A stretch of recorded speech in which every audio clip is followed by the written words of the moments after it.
ఆహారం దొరక్కపోతే కొన్ని పాములు తమ గుడ్లను తామే తింటాయన్న సంగతి తెలిసిందే. కాని తల తెగిపడినా తన మొండాన్నే పాము కాటేయడం గురించి ఎప్పుడైనా విన్నారా? ఇది నమ్మశక్యంగా లేదనిపిస్తోందా? అయితే నెట్టింట హల్చల్ చేస్తున్న ఓ వీడియో క్లిప్లో ఇదే సన్నివేశం కనిపించింది.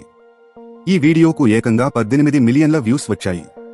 ఆ వీడియోలో కాపర్ హెడ్ రకానికి చెందిన ఓ పాము తల తెగిపడి కనిపించింది.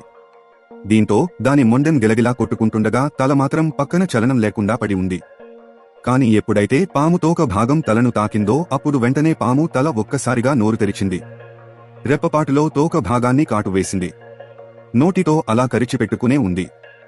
దీన్ని చూసిన నెటిజన్లు అవాక్కయ్యారు. ఇదేం విచిత్ర ప్రవర్తన అని ఆశ్చర్యపోయారు. పాము తలదాని శరీరానికి అతుక్కుని లేకపోయినా అది నొప్పిని ఎలా అనుభవిస్తోంది అని ఓ యూజర్ ప్రశ్నించాడు. మరో నెటిజన్ ఏమో ఇదెలా సాధ్యం అని ప్రశ్నించాడు.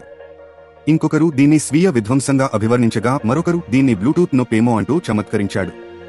ఈ విచిత్ర ఘటన వెనక కారణాన్ని అమెరికాలోని వాషింగ్టన్ డీసీలో ఉన్న Smithsonian's national zoo chief James Murphy national జియోగ్రఫిక్కు వివరించారు.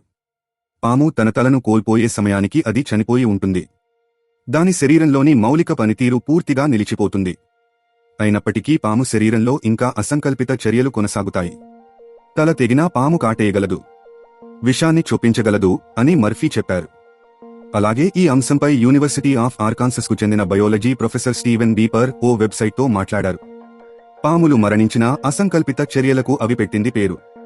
పాము చనిపోయిన కొన్ని గంటల వరకు దాని శరీర నరాల్లో అయాన్లు ఉంటాయి. ఆ నరాలను ప్రేరేపిస్తే అందులోని అయాన్ ఛానళ్లు తెరుచుకుని వాటి గుండా విద్యుత్ ప్రవాహాలను ప్రసరింపజేస్తాయి. దీంతో పాము తల కాటేయడం లాంటి అసంకల్పిత చర్యలకు దారితీస్తుంది అని బీపర్ వివరించారు. తాజా సమాచారం కోసం లైక్ చేయండి, సబ్స్క్రైబ్ చేయండి, నోటిఫికేషన్ల కోసం గంట సింబల్ ఆన్ చేసి పెట్టండి.